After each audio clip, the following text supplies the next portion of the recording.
Brian Hansen, and I've been here 7, 8 years. Well, 5 or 6.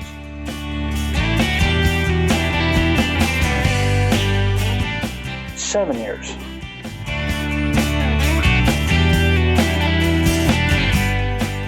I was working at Domino's Pizza, and one day I kind of lost my temper and figured out I wasn't good for customer service. So I finally figured if I was going to do anything, it might as well be something I didn't have to put 4 or 5 years into a college education, and I didn't really want to be a mechanic. So kind of left me with either welding or truck driving. Let's see, truck driving won.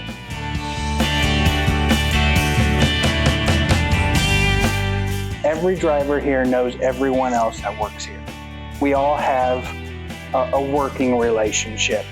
And I find that's very important in our line of work, because I'm not working through a Qualcomm, I'm not working through a designated dispatch, I'm not a quote-unquote number to everyone that's here.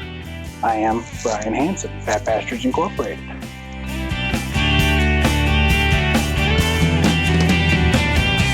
My first job working as a truck driver was, and I went there specifically to get over-the-road experience. I was there just for that experience on my resume. So I could come here and actually make money. Instead of $30,000 a year, I jumped up to 80 something a year, and now I'm hitting 95. And for someone without a college education, that's pretty good.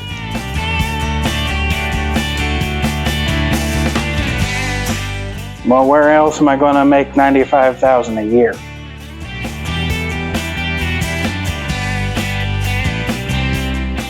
Well, there's no gimmicks. They've been very upfront with me on how I get paid, why I get paid that much money, and where it's all coming from. Now, there are certain, I don't want to say ups, but people make mistakes. And sometimes the paycheck's not right. But that's very rarely. I think the whole time I've worked here for IBI, that's happened like 3 times.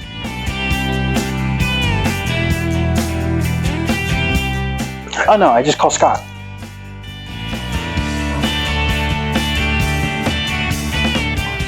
Yes and no. When I first came here, I figured, with us being a high security company, that the majority of the time I would be in uniform and in places that I really shouldn't be. But the majority of the time, it's fairly normal.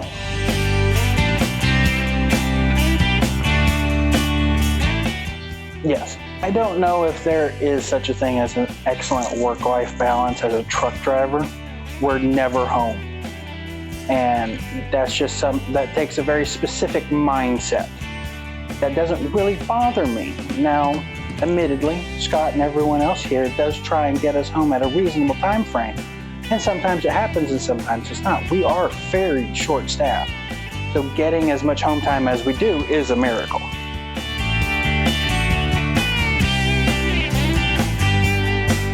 Oh yes. Oh yeah. Like when Mom died, it was immediate. We left, went home, and no one complained. It was nice.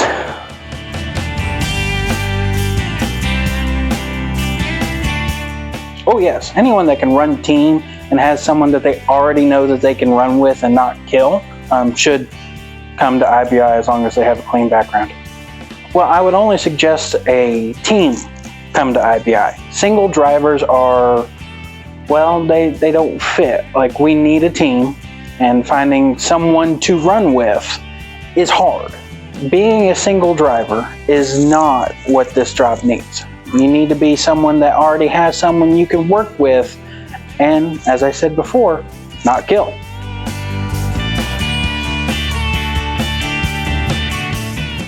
The most effective way is to have a dedicated day driver and a dedicated night driver.